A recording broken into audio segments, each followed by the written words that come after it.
Bonjour à tous, bienvenue dans Chine France, le journal, votre émission quotidienne d'information sur la Chine en français sur Mandarin TV. Sans transition, voici les titres de l'actualité.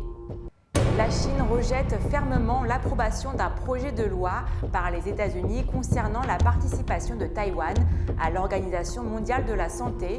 La porte-parole du ministère chinois des Affaires étrangères a déclaré que le projet de loi allait à l'encontre du droit international et interférait grossièrement dans les affaires internes de la Chine.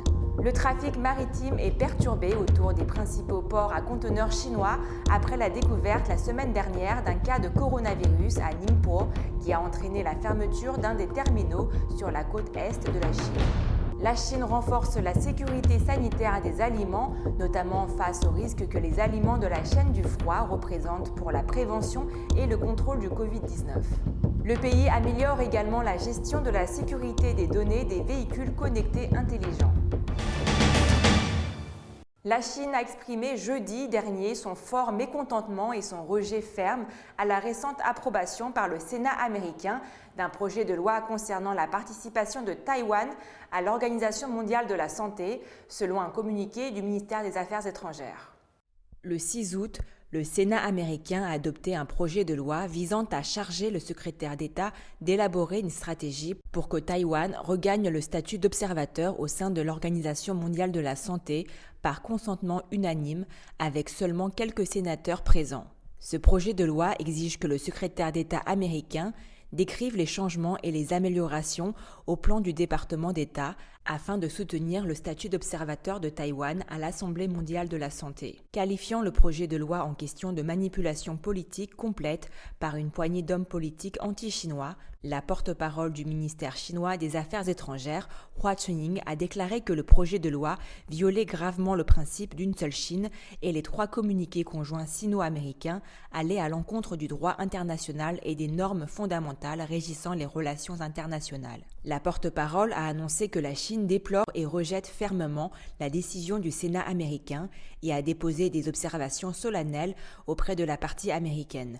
Elle a souligné que conformément aux résolutions correspondantes de l'Assemblée générale des Nations unies et de l'Assemblée mondiale de la santé, la participation de la région chinoise de Taïwan aux événements de l'Organisation mondiale de la santé devait être traitée conformément au principe d'une seule Chine. Le gouvernement central chinois attache une grande importance à la santé et au bien-être de ses compatriotes taïwanais, à la condition préalable de respecter le principe d'une seule Chine.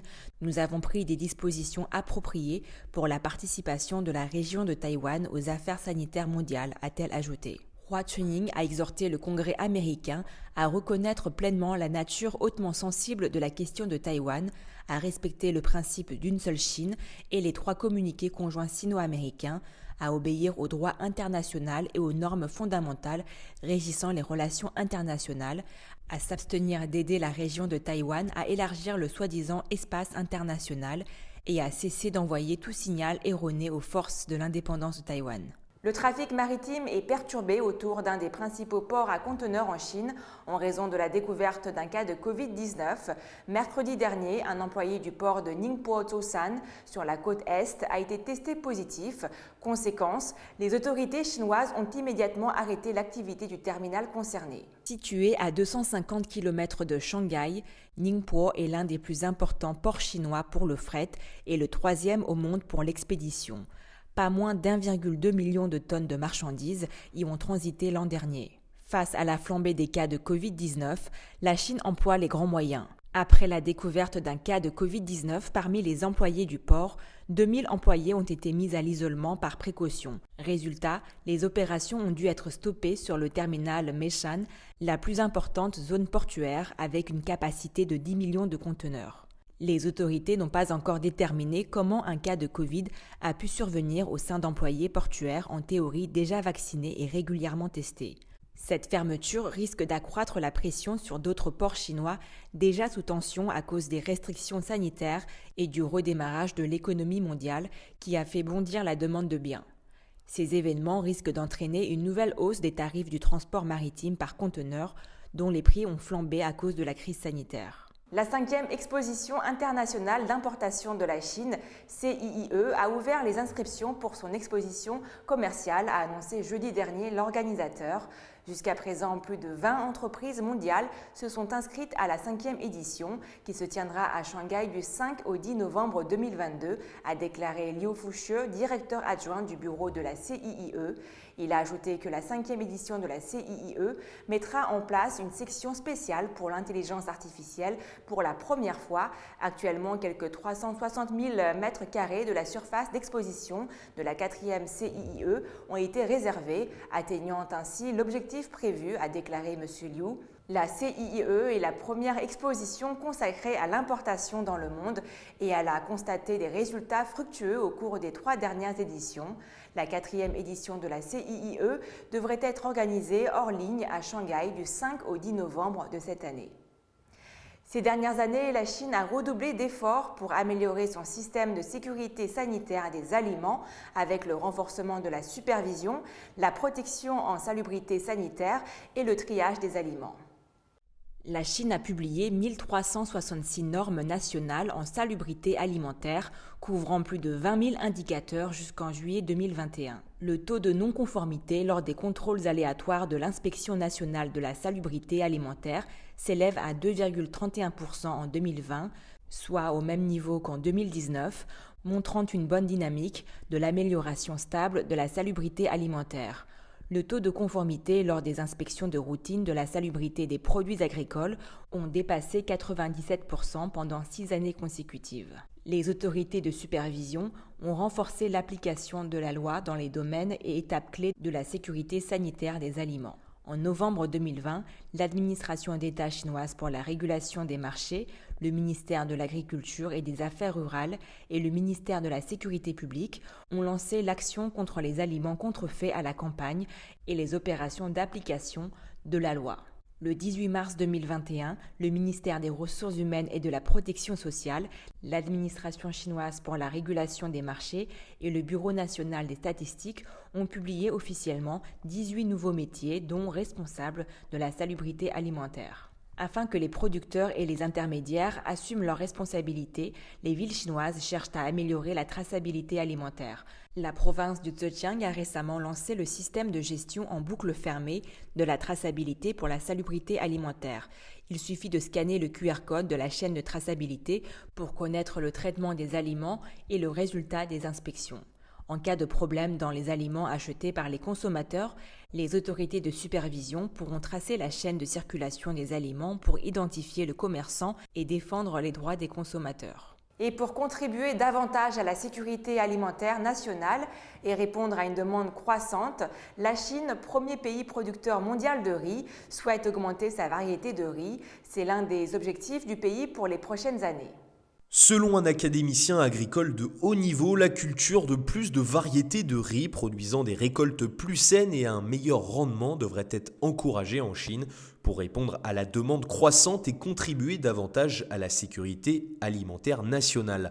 En tant que principale céréale de base, la production de riz en Chine a considérablement augmenté au cours des dernières décennies grâce à la promotion extensive de variétés supérieures. C'est ce qu'a déclaré Wang Jianmin, vice-président de l'Académie chinoise des sciences agricoles. L'année dernière, a-t-il noté, la production moyenne de riz par hectare en Chine a dépassé 7 tonnes, soit 3,7 fois plus qu'il y a 70 ans. Toutefois, sur les 27 principaux producteurs de riz dans le monde, la Chine est en retard sur les États-Unis et sur l'Égypte en ce qui concerne la production de riz par hectare. La Chine est également le premier producteur mondial de riz et tout le riz en Chine est cultivé dans le pays. L'autosuffisance en matière d'approvisionnement a été atteinte pour le riz et d'autres cultures importantes telles que le blé. Dans le même temps, a-t-il expliqué, parallèlement à l'augmentation des rendements, le riz cultivé dans le pays s'est également amélioré en qualité et en goût ces dernières années en raison de l'arrivée de nouvelles variétés sur le marché. Par exemple, Wang Jianmin et ses collègues ont réussi à sélectionner des variétés capables de produire du riz de haute qualité avec des caractéristiques spéciales. Le W088, l'une d'entre elles, contient des niveaux de protéines réduits et entraîne une augmentation plus lente de la glycémie après la digestion, ce qui le rend particulièrement adapté aux personnes atteintes de maladies rénales chroniques ou de diabète.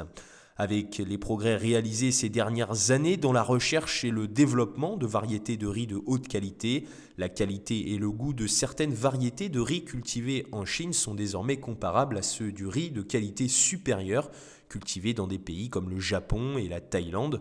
Les chercheurs agricoles intensifieront leurs efforts de recherche et développement sur les variétés de riz à haut rendement au cours des prochaines années, dans le but d'augmenter les rendements par hectare de 10% d'ici 2035 par rapport au niveau actuel. Et il n'y a pas que la sécurité alimentaire que la Chine veut améliorer. Le régulateur chinois a publié une ligne directrice pour améliorer la sécurité des données des véhicules connectés intelligents, soulignant que les informations personnelles et les données importantes collectées et générées durant les opérations sur le territoire de la Chine doivent être stockées dans le pays. Si les données doivent être fournies à l'étranger, elles doivent passer l'évaluation de sécurité sur la sortie des données, indique le document publié par le ministère de l'Industrie et des Technologies de l'Information. Les constructeurs automobiles doivent établir et améliorer le système de gestion de la sécurité des données et les mesures technologiques de protection de la sécurité des données afin de garantir une protection efficace et une utilisation légale de ces données. En ce qui concerne la sécurité des réseaux, les entreprises doivent mettre en place un système de gestion de la sécurité des réseaux automobiles et prendre des mesures technologiques pour assurer que les systèmes électroniques et électriques, les composants et les fonctions des véhicules soient protégés contre les menaces des réseaux, ajoute le document. Il demande également des efforts pour renforcer la sécurité des produits dotés de fonctions d'aide à la conduite combinée et de fonctions de conduite automatisée afin de garantir la sécurité d'utilisation des véhicules. Un autre secteur que la Chine souhaite réguler est celui du BTP. Le Premier ministre chinois Li Keqiang a signé un décret du Conseil des affaires d'État pour publier une réglementation sur l'amélioration de la résistance au séisme des projets de construction. La réglementation, qui entrera en vigueur le 1er septembre, liste des mesures sur le renforcement de la résistance au séisme des projets de construction et précise les devoirs de supervision pertinents. Les nouveaux projets, les projets d'expansion et les projets de reconstruction doivent respecter les normes obligatoires de la résistance au séisme, indique la réglementation, mettant l'accent sur les responsabilités des parties concernées dans les processus de construction.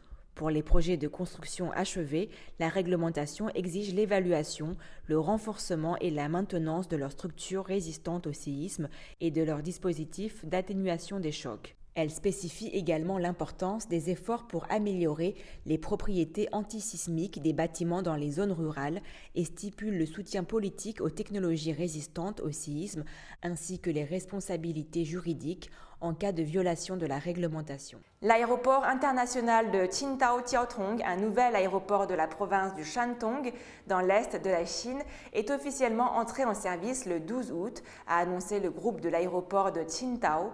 L'aéroport est capable d'accueillir de gros avions en Chine, dont l'Airbus A380, le plus grand avion de ligne au monde, a indiqué le groupe.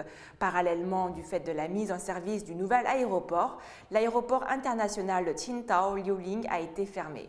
C'est la fin de votre journal, merci à tous de l'avoir suivi. Pour vous abonner à la chaîne YouTube de Mandarin TV, il vous suffit de cliquer sur s'abonner en bas à droite de la vidéo et pensez également à activer la petite clochette de notification pour ne rien rater. Très belle journée ou très belle soirée à tous sur Mandarin TV.